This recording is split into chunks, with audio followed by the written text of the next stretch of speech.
Uh,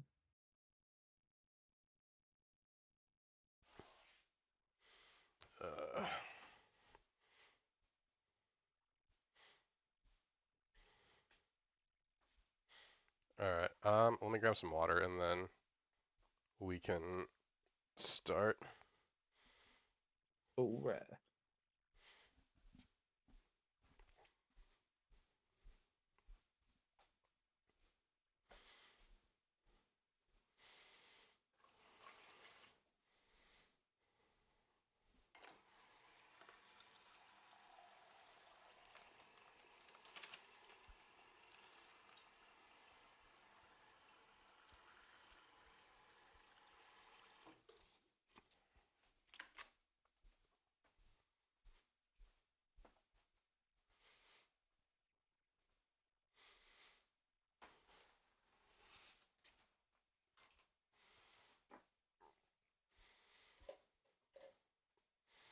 All right. Starting in 3, 2, 1.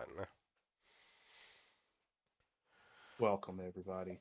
Yeah.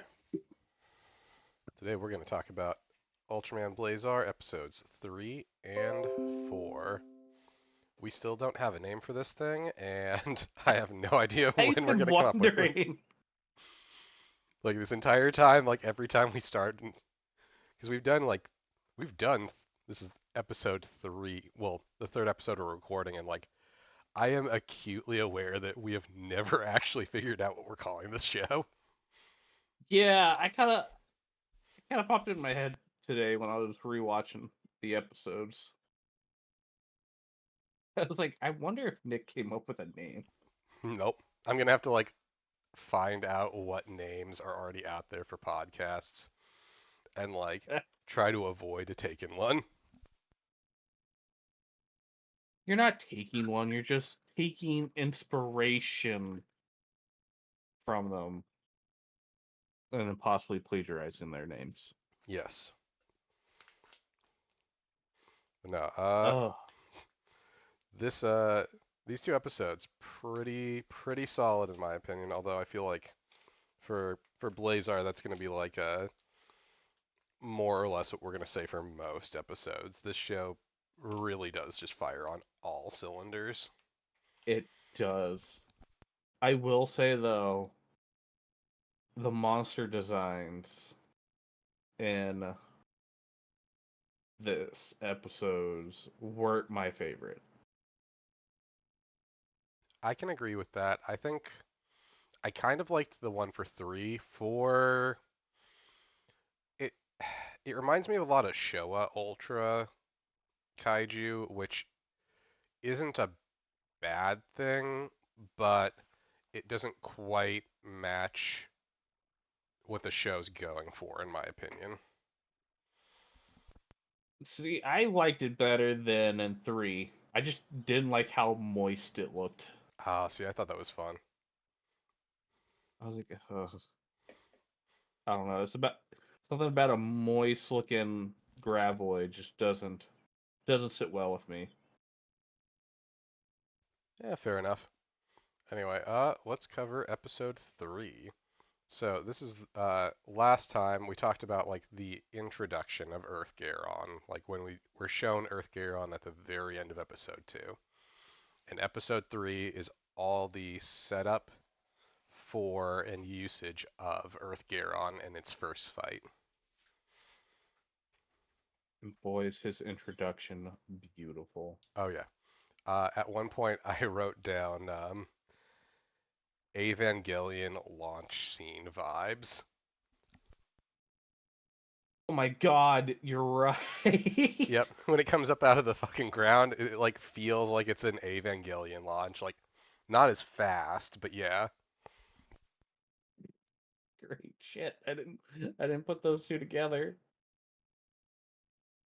Yep, the whole cage and everything. I was like, this is really Evangelion feeling. Oh god, yes. Yes. Mhm.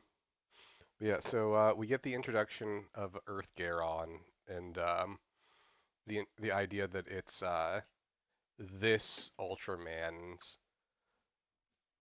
universe's first kaiju defense robot.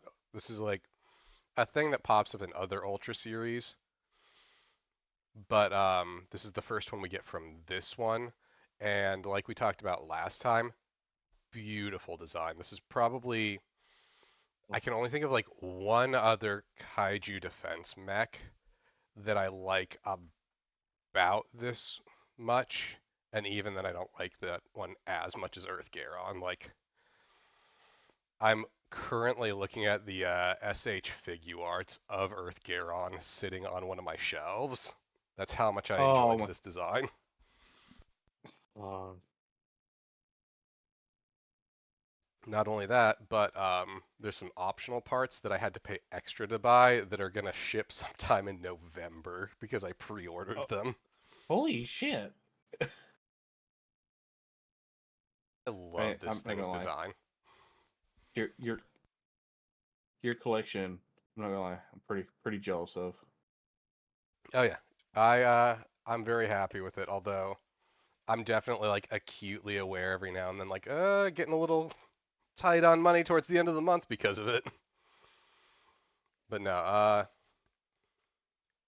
so let's talk about like the training sequence because I really enjoyed the idea that for since this is the first mech, like kaiju defense mech for this universe, a lot of actual training has to go into piloting it, which I think is really nice. Like having to, I remember there was one scene where they were just going over like the various what if scenarios of Yes, piloting where it. they're just like move around clearly 3D printed like toys. Yep, and it works. Like it's a really solid setup to how important Earth Garon is for Scarred. Like this is hypothetically their mech that will make them comparable to Blazar in terms of fighting kaiju. Yeah, and that their general is like really really wants that to be true. I feel like he really has a vendetta against Ultraman. Yeah, yeah. I mean, you got to remember though, like they have this elite task force that was specifically made. Well, they have this like peacekeeping force that was made to fight kaiju, and now they have this elite task force within that. And they made a mech. Well, they were making a mech when suddenly this giant silver-skinned man showed up and just started doing their job for them. And doing it better. Debatably, actually. Mhm.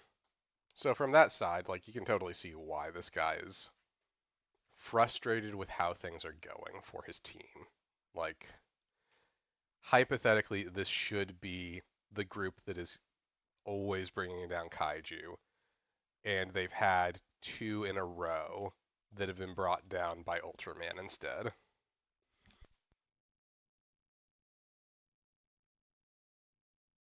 Ooh. And because since we're in the training scene, what was that supposed to be? Some kind of like flashback, by the way, of our main guy when he's looking into the locker Mhm. and then he's just running down a hall, Yeah, and then yeah, out of nowhere, just a portal comes out. yeah. So, like, reminder to the viewers, we, as the podcast is going on, Josh is watching it in like step with the podcast, whereas this is, I think this is my third watch through for it. Oh shit! I really loved Blazar when it came out. I was like a week to week watcher, and then I rewatched it like a little bit ago, and now like I'm watching episodes for the podcast. But yeah, so that's kind of shown a little more later, but yeah, that is like flashbacks to what happened to Gento previously, and you get more development for him through those. Okay, we're actually gonna get an explanation of why he is able to go Ultraman. Yeah, yeah. Yeah, we get more of an understanding of who Blazar is as time goes on. Um, Okay. don't worry, he's always going to be our favorite Unga Bunga, Oh, thank God. but like you get some Like I don't more want. context for it. Okay, because I don't want him to be anything other than Unga Bunga. Just him. That caveman style works so well for him. Yeah, no, that's honestly the highlight of Blazar is Blazar is so unique among Ultramen in terms of how he operates.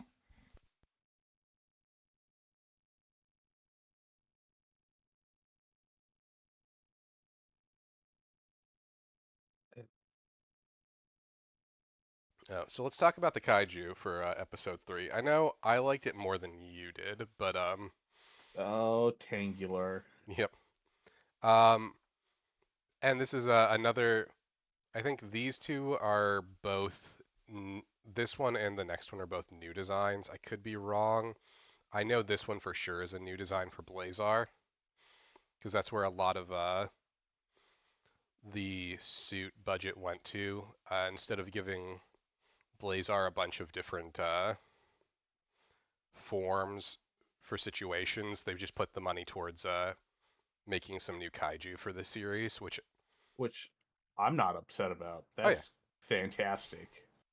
oh yeah, it works. And having watched a lot of New Gen Ultra, like I love the various forms, but like having something that kind of changes up the formula a little bit and makes it a little more in step with like some old Showa and Heisei in terms of how Ultra's work was nice.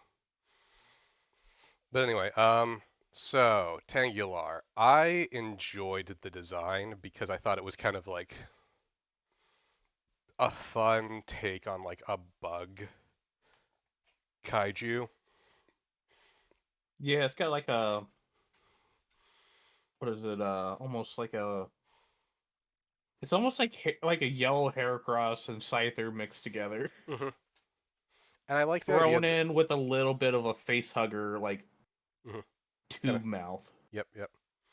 I like the idea that it is a kaiju that feeds off of reactors. Because if I'm remembering right, that's what it's doing is it's burrowing and going from reactor to reactor in order to feed off of them and get more powerful. Yeah, because it went from like I think it started like in France, then it went to America, then it made its way to Japan, sucking out a very specific element. Uh, what is it called? Teterum or teeter? Yeah, teterum. That That sounds right. apparently they're able to get off by some doing some kind of reaction with water. Hmm. But yeah, so then like we get to the actual fight, which like spoiler alert, Blazar has to be involved with because that's what the show's named after. But we get a lot of Earth Garon fighting before Blazar gets involved. Yeah, because this is where we get that sick, like you said, Evangelion shot of him flying and actually in the hole. Yep. And I loved the actual flight sequence. Like I think the takeoff looked a tiny bit wonky in a couple of spots, just like the smoke didn't look quite right, which I think that just came down to they probably used VFX smoke instead of having actual smoke, which Mm-hmm. it didn't look like terrible, but I feel like if this was like a Heisei Ultra show, they would have actually just had a smoke machine set up underneath the camera Oh to. yeah. But I mean, hey, I get it, and it still worked fine. Yeah, I will say there's a couple questionable like CG shots in these episodes, especially the next one. Yeah, yeah. But I don't know. I think the graphics for the most part looked fine in this episode. Oh, yeah, absolutely. And then you get to see like Earthgaron actually show off its arsenal a little bit, which was nice.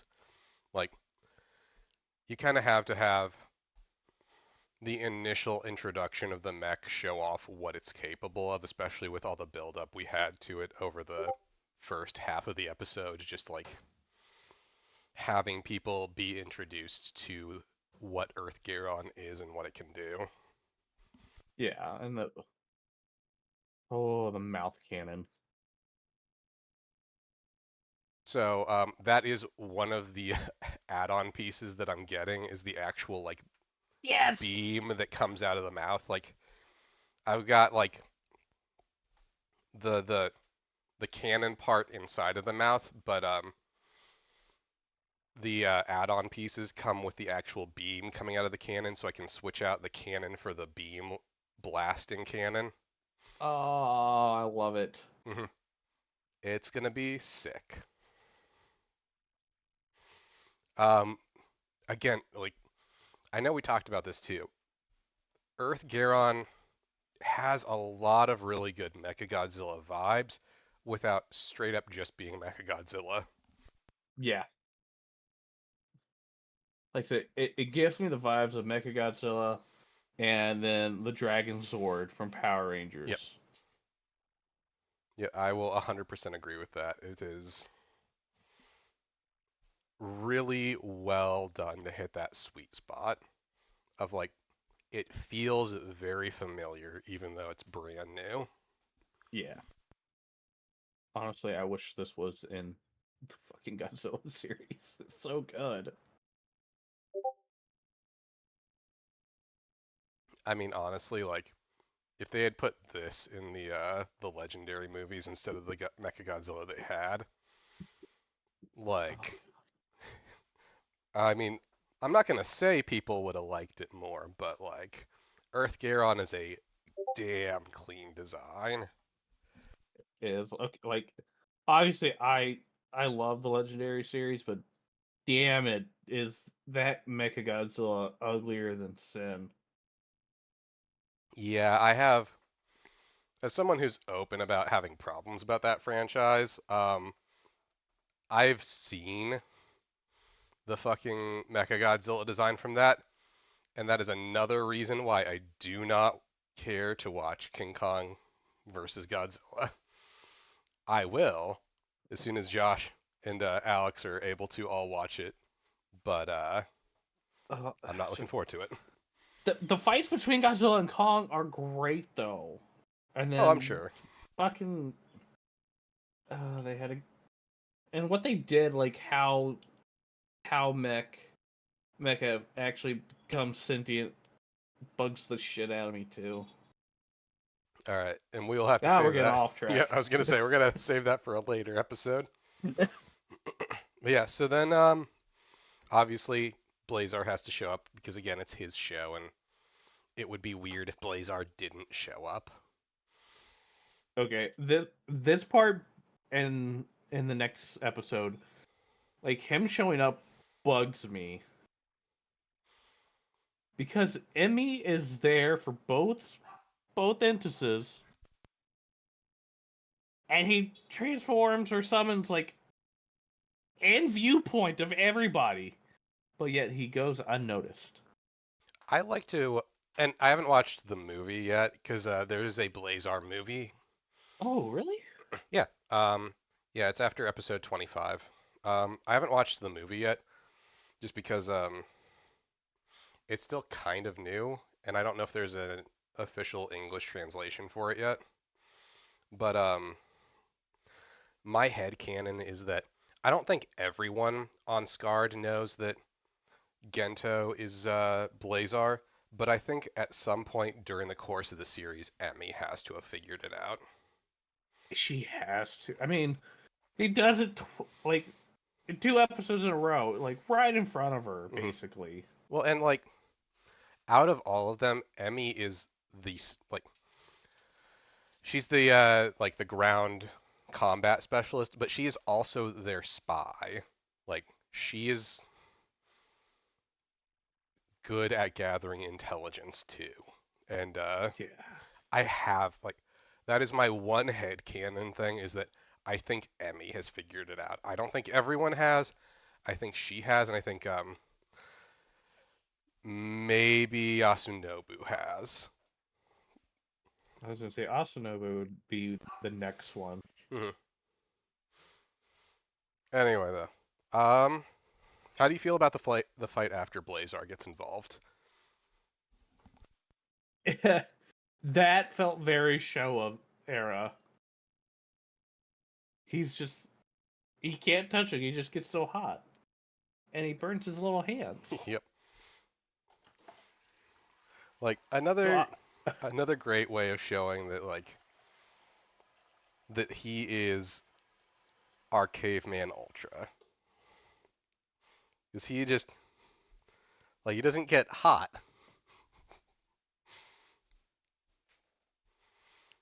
Uh no, he's I appreciate that they can have like a little bit of comedic element to it too. yeah.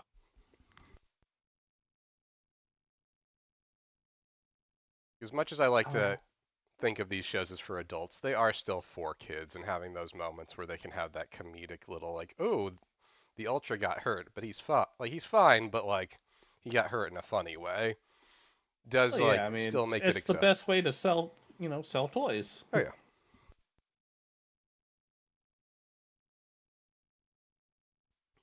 I mean, hell, I got my 7-year-old nephew watching it this past weekend, and I'm gonna have him watch more of it this weekend. Nice. All right. He started to get into it too. That's good. I'm glad to hear it. Yeah. All right, so we've talked a little bit about it. Let's hit on episode 4 now. Ah, And episode 4 you mean has like a strong Emmy influence. Like she is this is episode Emmy? yep, like this is her episode for the series. I feel like most, I can't remember for sure 100%, most of the characters get like an episode where it's their time to shine. Like this is Emmy showing off just what makes her a really good character. And it starts off with her already spying on a guy, Yep. voiced by one of my favorites, Christopher Sabat. Yep. God, does he do like evil so good? So I don't know if this is true for this series, but so there are two Ultraman series um, from recent years that have English dubs that are like good English dubs. It's this one and Ultraman Z, and Chris Sabat actually was the voice director for Z's dub. Oh my! Oh shit! You're gonna make me have to watch that now too. Dude, if you want to watch that after Blazar, I would totally be down for that because that is debatably, it's in my top 5, probably my top 3, and it's one of like, so Japan has like this, like their equivalent of the Hugo Awards for like good sci-fi and fantasy. Yeah. Um, Holy shit! that is I one of the, just looked up that. yep, that is one of the two Ultraman series that won that award. It was that one and Tiga from '96. And then like Sentai's won it once, and Common Riders won it once. Okay, yeah, no, I'd be down for this one next. It's a lot of fun. That one, that one is like the opposite of this one though, where it's built entirely around like legacy and references to old Ultra series. Oh, Like you're gonna get like so much like backstory of like, oh, this happened in like Ultraman X, and this happened in Ultra 7, and let's talk about Ultraman Ace for an episode. so basically, if I watch this next, it's basically me starting what's it? Kingdom Hearts on the third one, right? It's not that bad. Like it does a good job of introducing you to stuff, but Okay. yeah. Anyway, let's get back to we're getting way off task here. So Wait. let's talk about Emmy. Emmy actually like. So I love that she's already like deep in her infiltration into this company. So this company is a company that makes this chemical that is being used to repel a giant sea angel, like a giant a mollusk kaiju. Yeah, I thought it was like almost. It's like it. It has like a sea cucumber look to it. It's just so long and moist looking, and I hate it and love it at the same time. Mhm. So this one is so we have Emmy undercover uh, with this company who are making this chemical, and the monster it repels each time they use this chemical on it, it requires more and more of the chemical to repel it. Like it's building up this immunity to the chemical. What was?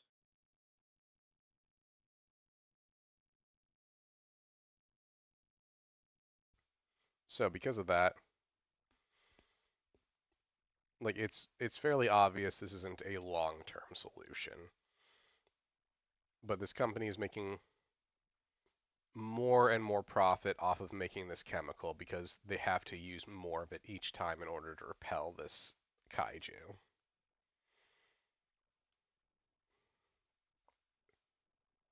Yeah, and eat the heck. I mean, they even give um Earth Garen the chemical, and you see him use his little wrist rockets on him. What was that monster's name again? Gosh, I'm trying to Lavera. remember. Yeah, yeah. Great design though, in terms of like making it very sea creaturey. I didn't resonate with it quite as much. Um,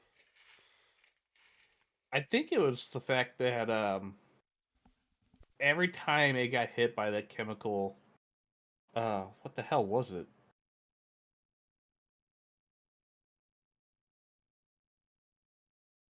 FK1. yeah. It it glitches out, Mhm. and I think that's what's so jarring about it. Because it'll be acting like a normal suit animation, and all of a sudden it's just all over the screen. Which that and some of the noises it makes, I feel like are a reference to another kaiju from a couple of other Ultraman series without it straight up being that kaiju. Like some of the noises it makes and that glitching out thing reminded me of um, this kaiju from Ultraman X, Grieza. And I know it's not, but I feel like there's a nod to it there.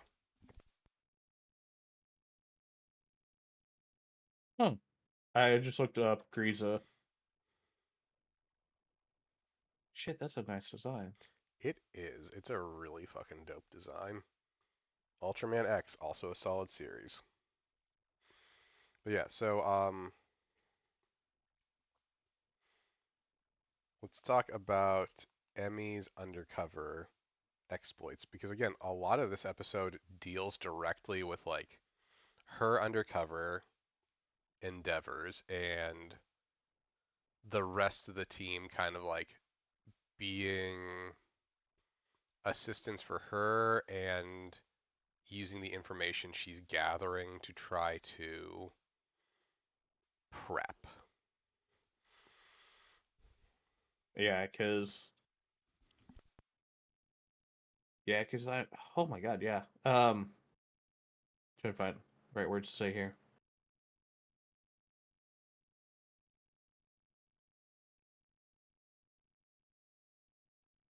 Oh my god, it's not coming to me. Ignore what I said. Cut all this out. Never happened. So, we eventually get Emmy working, like, Emmy eventually uncovers that this company isn't just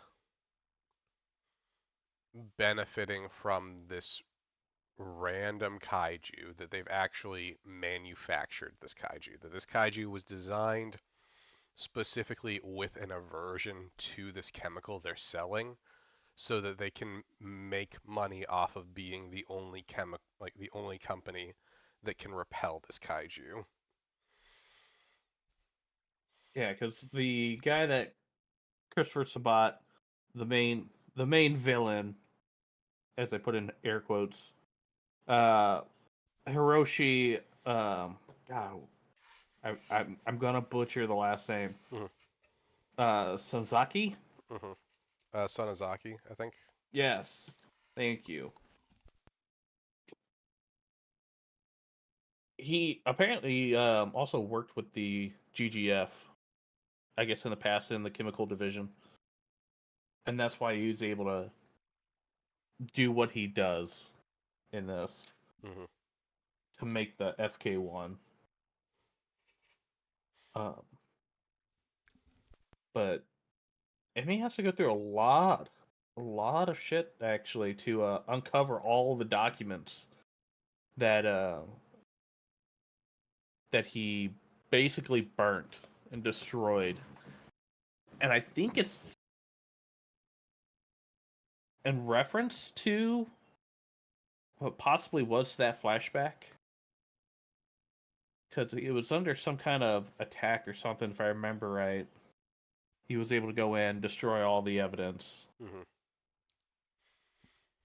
And I think if I'm remembering right, we do get more on that as the series goes on. Like there is more to do with specific kaiju attacks from the past.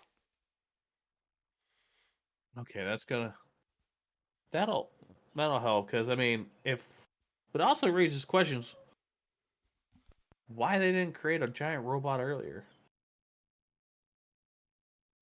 The point, like by the time we see Earth Garon, it's not like it's being built. It's in the final stages. I think they did. It's just they made a robot the size of a kaiju. It's going to take time to make that thing work.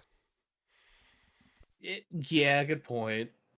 It's just the fact that usually in these series, like they just have that kind of technology, Yep, but they just never do anything until the absolute last second.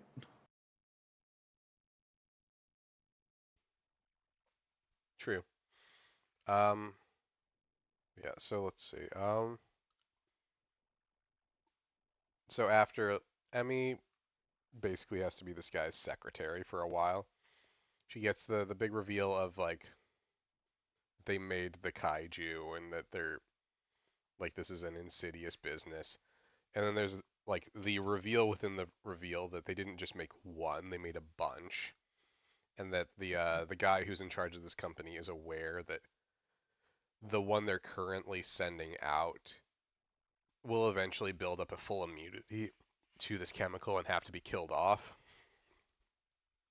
But he Yeah, can just say you're go to another dragging country. Emmy through that tunnel. Yep. He can just go to another country, release another one, and start the process all over again.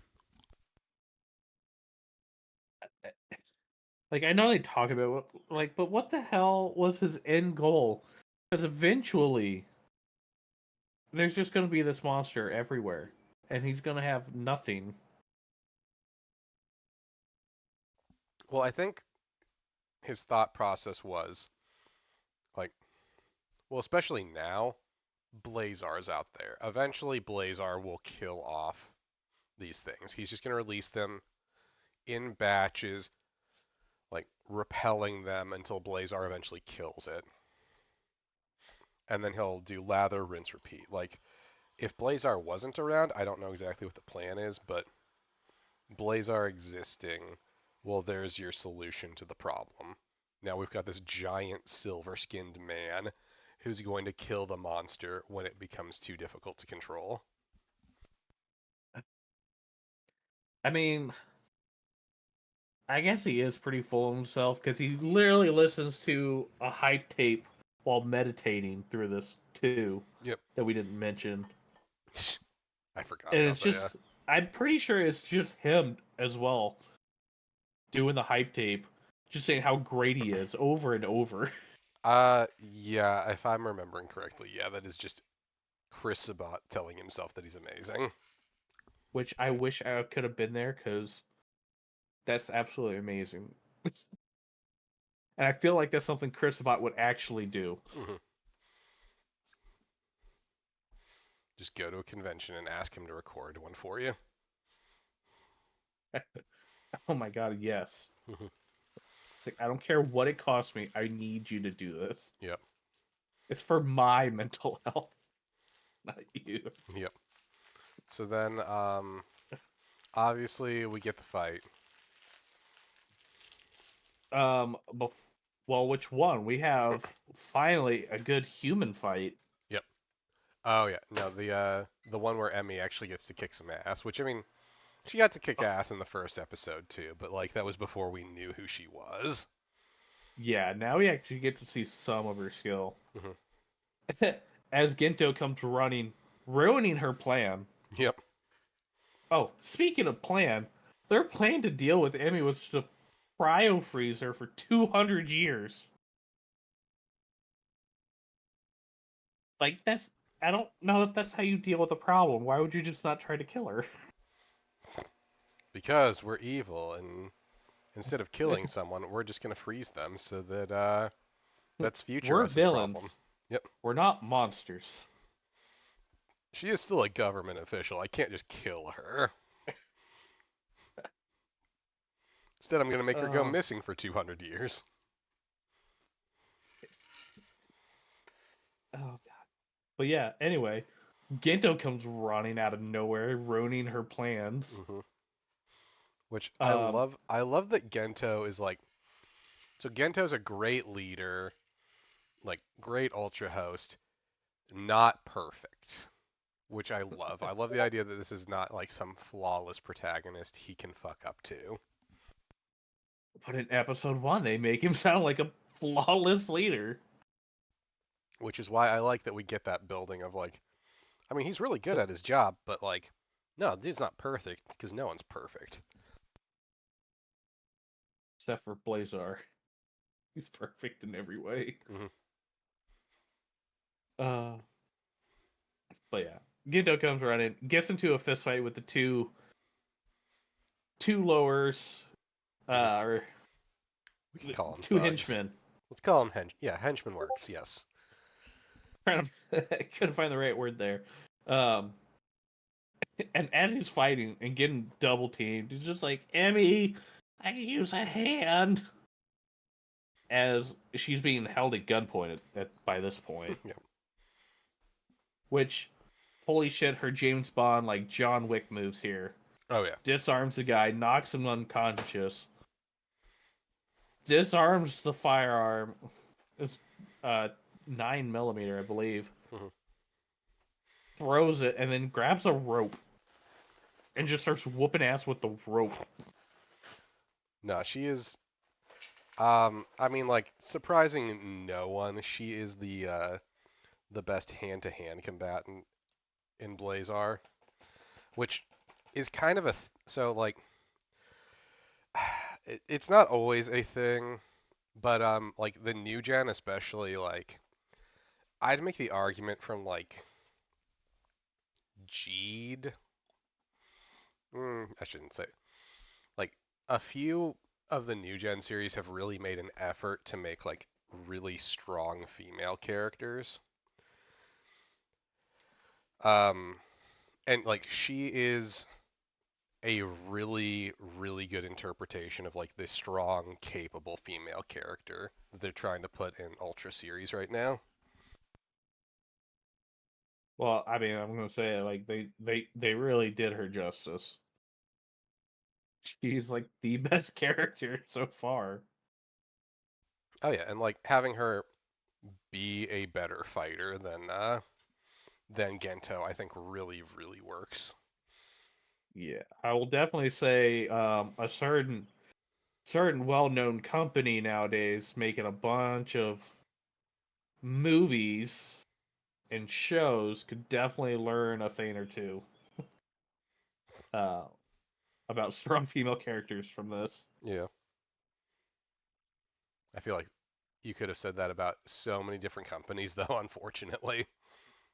True. I think there's the one that does it more often though. Oh yes, but we're not gonna anger our overlords. Oh, absolutely. But no, Because we still love them. no, I'd make the argument out of the two fights, this is the more interesting of the two, just because like it's such a good on the ground fight. Yes. And then Lavera basically absorbs itself through the ground back to giant monster form of destroying the city. Mhm. And this is where we get to the point again where it bugs the shit out of me. Because Gento's like, please leave. Okay. Emmy stands out the moment she's outside the building. Ultra is there, right, and goes right through the building. Yep. Again, not necessarily this episode, but I feel like my head canon is very soon Emmy figures it out. Like there's just enough going on where my head canon is she has to know by the end. She has to. Ow. That wasn't supposed to happen. Yeah, so then we get our standard ultra fight. And Um, this is where I kind of like. I like the design of them, of Lavara, and this is kind of where I start not liking it as much. mhm, Because this is really where we get to see a lot of it like opening up, and we get to see the inner workings of the head, mhm.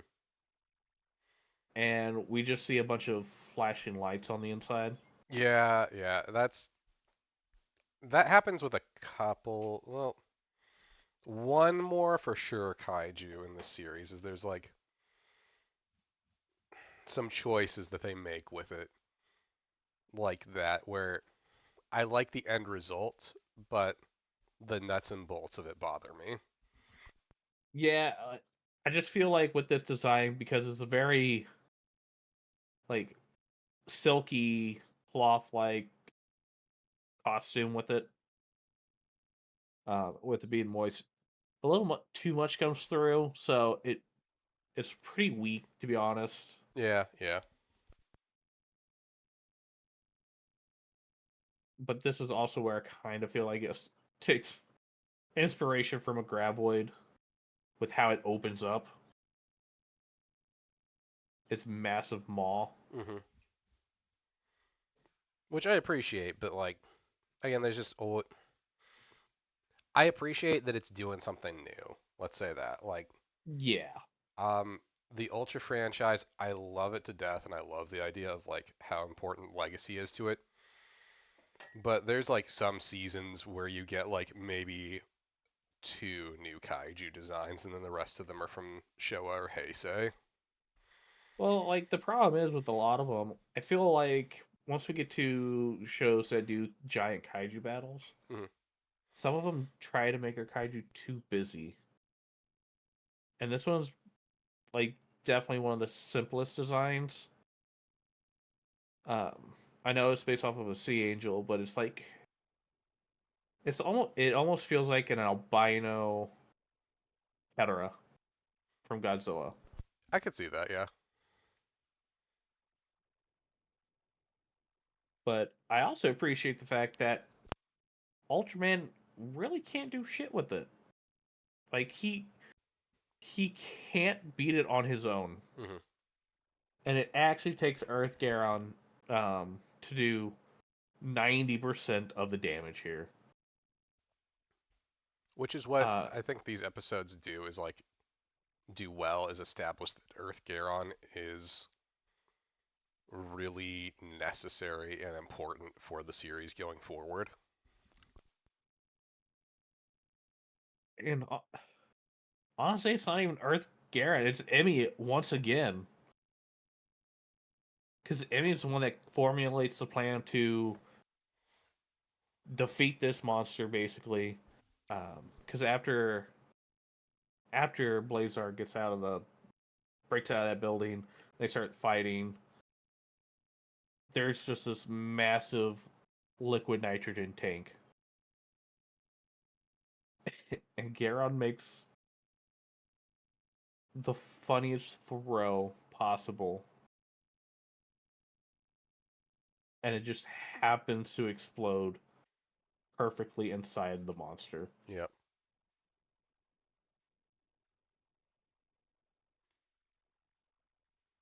And then Blazar again does his supersonic like spear throw, absolutely obliterated the monster. And I don't know if it was me or if this was intentional, but when Earth Garon like walks up to him afterwards, he looks so fucking happy with the way they have his eyes lit up and his jaw just opened. Yep. Um, Like I did good. so, um, they do a lot with Earth Garon's eyes, um, where like it is very expressive with the eyes. Like the eyes, the LEDs change to reflect certain things, so that it can have like that expression, that expressiveness to it, and make it more likable. So Josh, Earth Garon eventually gets a nickname. I want you to try to guess what they call it. God. Oh shit. His name is Earthy. No. No. Yep, Why? yep, they Why call him earthy? Earthy. That's horrible. I hate it. Yep, Earth Garon gets called Earthy a lot. They could have done so much better. It's amazing. Shit, just calling him Garon's better. Nope, Earthy because they want him to have a cute demeanor.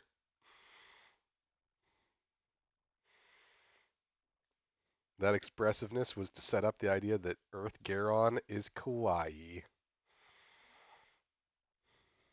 Okay, now I'm back into it. Just the most kawaii robot. Just I don't know. Now I'm okay with it. Yep. Oh, No. but but yeah, I mean after that shit, you just that pretty much ends it. Yep. Except for they go back to the aquarium. Yep. And then we didn't really talk about this, but the flowers. Yes, because there's a couple instances of flowers in this episode. Hmm. That Emmy is aware of like the meanings of flowers, and that gets brought up a few times. And like the twist of the last time it's brought up is she gives Gento Uh, flowers to take to his family. Yeah, pink flowers. That. And he starts to bring up what pink means, and Emmy gets super embarrassed Yep, because and runs away. she automatically assumes that like he doesn't understand like the symbolism of various flowers, and like doesn't know much about them, and he just immediately knows what type of flower they are, and starts to tell her what their meaning is, and you can just see she's like, oh boy, I made a big misstep here.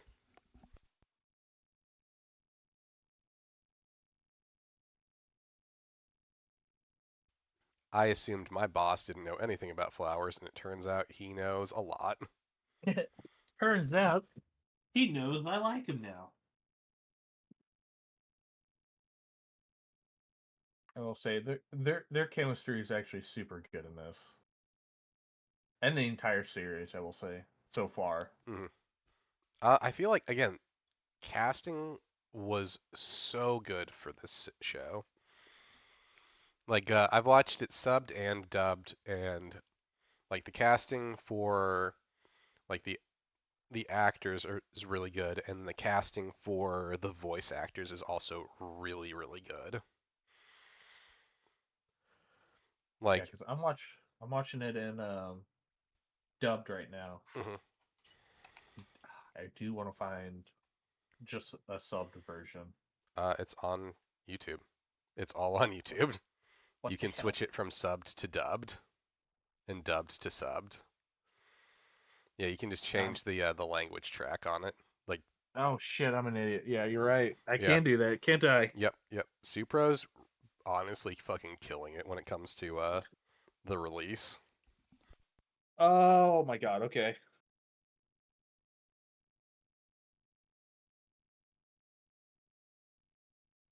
I still have to watch it dubbed though, first time through, because apparently Sabat has another role later on. Hmm. So, and again, I fucking love me some Sabat. Oh yeah, I'm actually curious if he's the voice director for this. I know he was again for Ultraman Z. I feel like he's probably the voice director for this one too.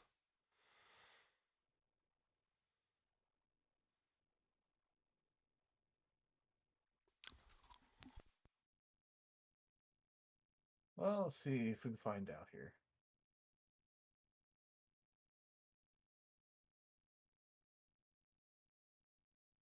Do, do, do, do, do, do, do.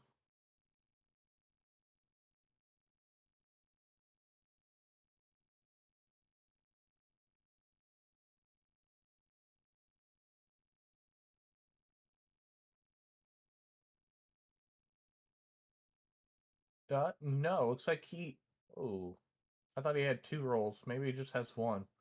But apparently he's just for the voice of Sosaki. Okay. Well, if that's the case, then I can just straight go back to subbed.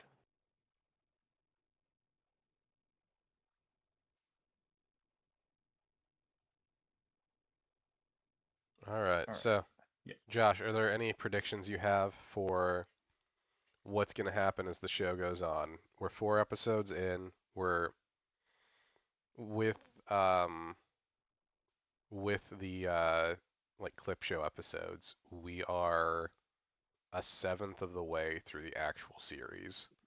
What do you think's going to happen? I almost want to say, like, at one point the government's going to be after him. Okay. I mean, that's not a wild choice. I feel like that's actually happened in several Ultra series, so you're not like that's not a bad take on what could happen. But like ultimately I think they're gonna like have Blazar be part of the what is the GGF?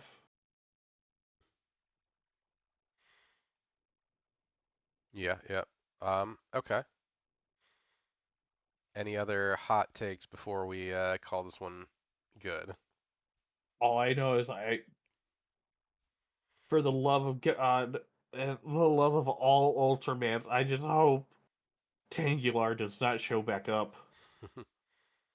I mean, this show doesn't reuse ton of uh, a ton of kaiju, but be aware it's not like it's gonna try to avoid reusing them. Son of a bitch. I'm not gonna tell you what is and is not gonna be reused. I'm just letting you know, like, don't assume anything. Now you're making me think he shows back up.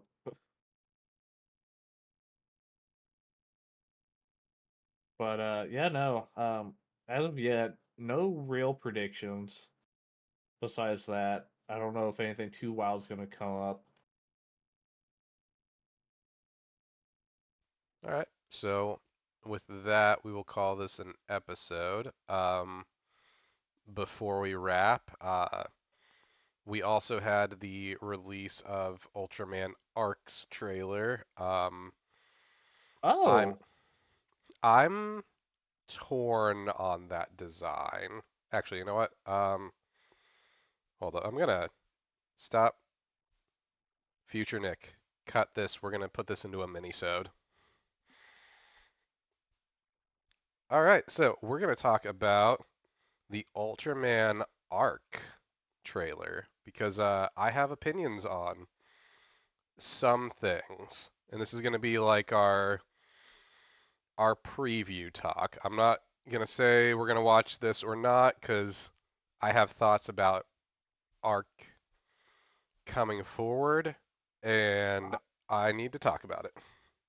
I didn't know they released it, so They have like a minor trailer for it, and then they have like some promotional material they've put out. I just pulled the trailer up. All right, well, all right, I'm gonna give you a few seconds. Well, probably like I think it's like 2 minutes to watch it. Oh, it's less than a minute. What the fuck?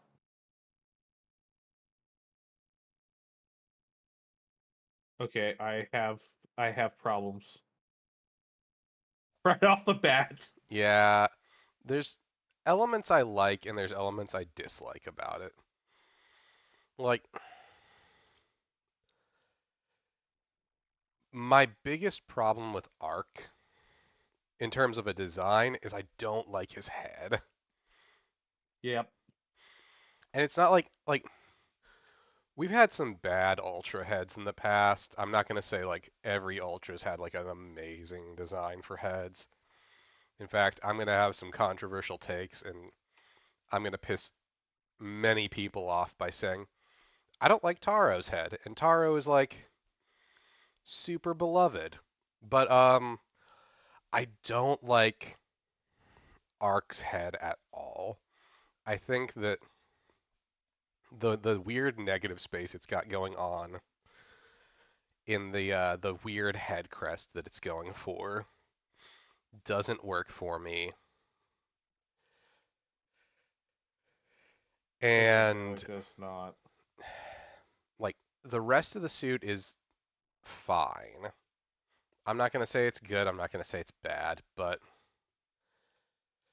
Ark's head just does not work for me. Um, so it looks like the gimmick for this one is almost like it's like cube. It's like a really simple 2x2 Rubik's cube. And I hate that. See, I feel indifferent to that. Like I don't think it's like the best choice, but like I watched fucking Ultraman Rube, and I know we have had worse henshin devices. Like we've had worse transforming devices than this. I just I don't understand why what the fuck? I just watched an extended one, and he pulls a sword out of his fucking out of that negative space in his head. Um, okay, off track again. But I guess just coming from like older series compared to what's out there now, these transformation devices have just gotten so Complicated. yes. I will agree. I think that there have been some good ones and some bad ones over the last over the new gen for ultras. There's a lot of different styles for transformation devices. And like some of them I get the idea behind it. Some of them I think sort of miss the point. Again, Rube, which this is like a very common opinion, has some of the worst transformation devices in the franchise where it's like two gyros that you pull handles on to you have to pull the handles 3 times in a row in order to transform. Wait, which one is it? Rube, spelled RB. Oh fuck.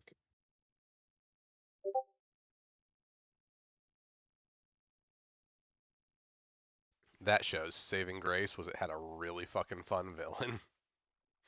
And then he got a better job and left like 2/3 of the way in, and it was much more difficult to watch.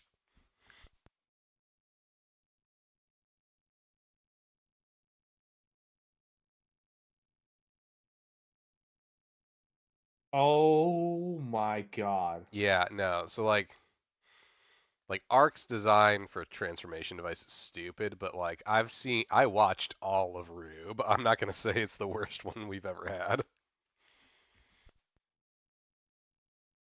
Yeah, this is exactly what I mean. Like the transformations have gotten way too goddamn complicated.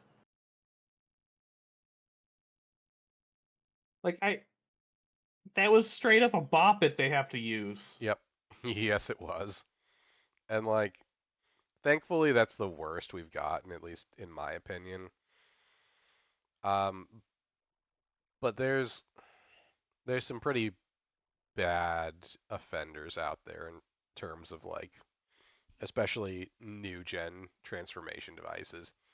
Even from series that I genuinely like, there's some where I'm like, that could have been done better, and you just really wanted to fit the gimmick in somehow.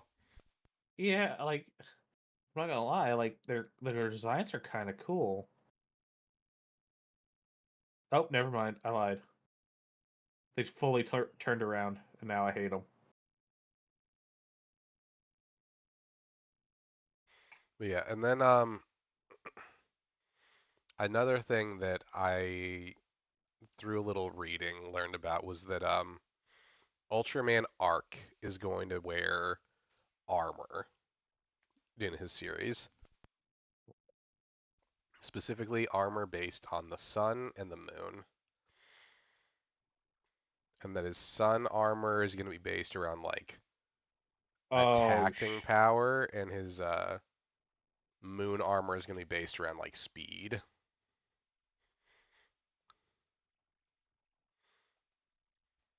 okay. So I looked it up like right after you said it because they've released a full like trailer Yep. for that armor.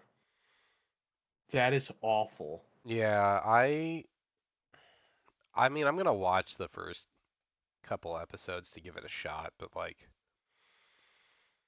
it's not really hitting the notes I usually go for in my ultra shows. And like I'm not against ultra armors,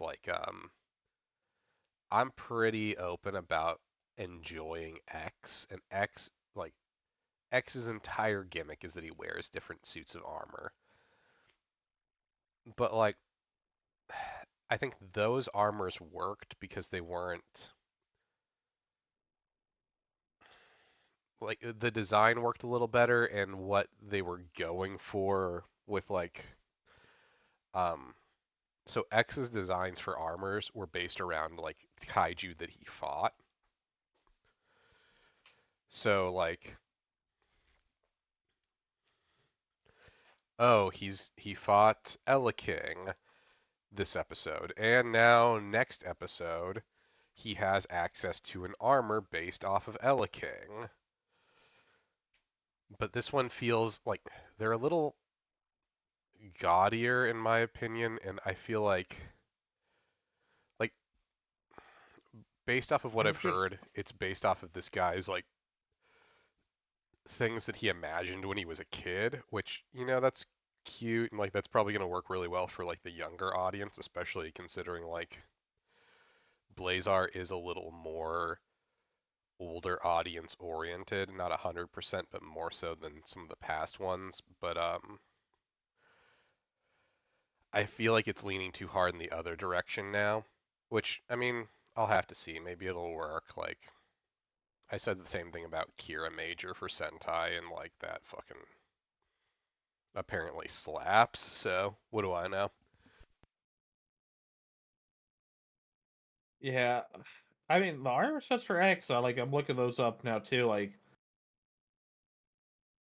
you're 100% right. Like they work so well with them.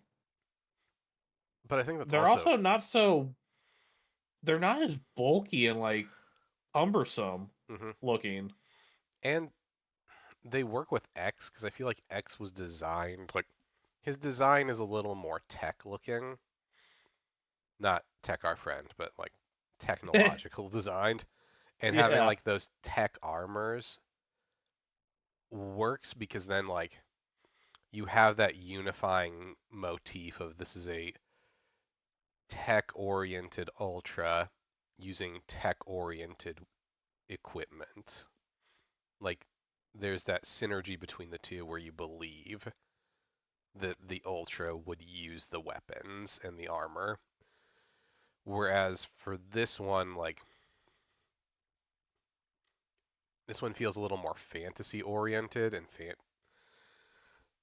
but like I don't feel like Arc looks like a fantasy ultra. Like he looks like more or less a standard ultra except for the head, and they're adding like these fantasy elements to him, and I don't know if that meshes for me. Like maybe it'll work better in live act, like when it's actually moving, but as of Yeah, right now, I just don't buy it. I just don't like the fact it's just all oriented like on his chest and that's it. Like it's not spread out or anything.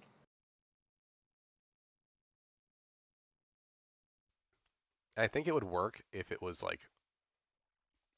was all on like the chest and the upper body, if it was like smaller armor or like maybe Yeah.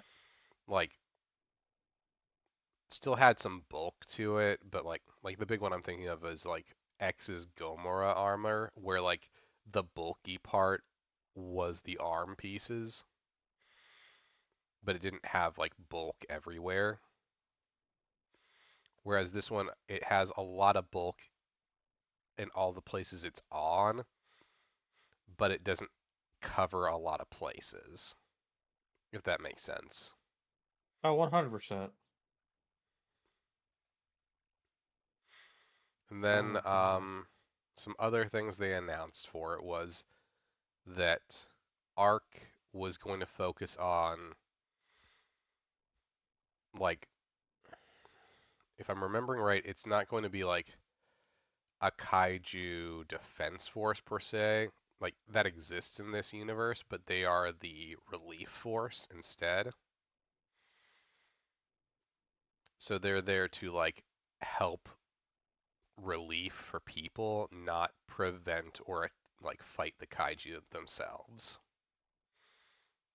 I mean, that's a good sentiment and all, but like you're working with a kaiju-esque monster. We want kaiju fighting prevention. Uh, Well, and like from the sounds of it, that is still a thing. Like that's going to be in the show. Like there is a kaiju defense force. It's just they're going to be like one group, but we're not focusing on them. We're focusing on the relief team, which I wonder if that's going like that's them trying to set up the idea early on that there's going to be like friction between those two teams. Turns out it's our Blazar team. Mhm. I mean, that would be interesting. Uh, But yeah, again, I'll give it a few episodes. I don't know if this one's gonna hold my attention like Reiwa, like the new gen ultras for Reiwa have mostly worked for me. Taiga wasn't great, but like I could watch it, and Trigger was a slog, but I got through it and like binges after it ended. But like yeah. Zet, Decker, and Blazar have just been very, very solid, and I'm hoping Arc is a solid entry and not a slog to get through entry. Yeah, because I mean, so far, like, I mean, I watched some of the older ones, and like, you've definitely got me into like new Ultraman. I want more Blazar. I want so much more Blazar. And looking at Arc, it's I just have to agree with you. Like, it's just not hitting anything that in anything I enjoy. Well, if you want more Blazar, well, first of all, nothing's gonna actually hit Blazar, but like, if you want more Blazar, like from like new gen, I'd say like X or maybe Orb. Jeed is really good too, but Jeed requires like a good amount of background knowledge. And then Heisei, Gaia, and Nexus are fucking the closest you're gonna get to in terms of like tone to Blazar. I still have to watch Shin Ultraman. Out of the Shin series, I still haven't watched that one. Shinman is a lot of fun. It has a lot of the first Ultraman in its DNA. Good. And the fact that, Shin Godzilla is also in it. There's a lot of interesting stuff in that one. I'm curious if Anno's gonna do anything more with his Shin properties in the future. I hope like they've been so good.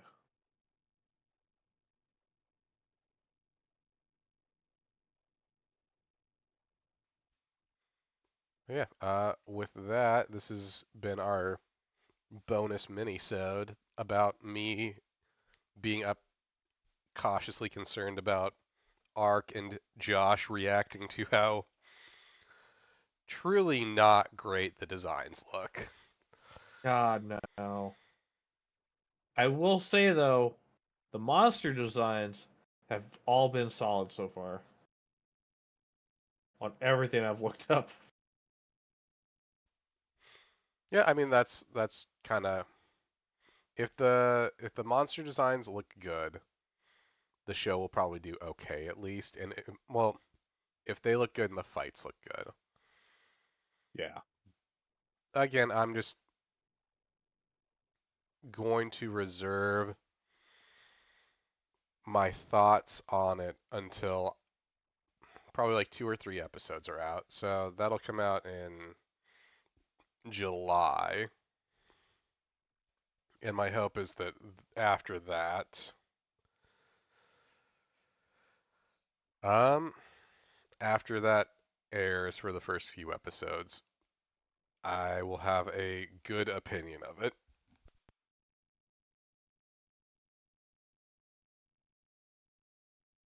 Well, until then, we gotta wait till July. Yep. All right. Well, we are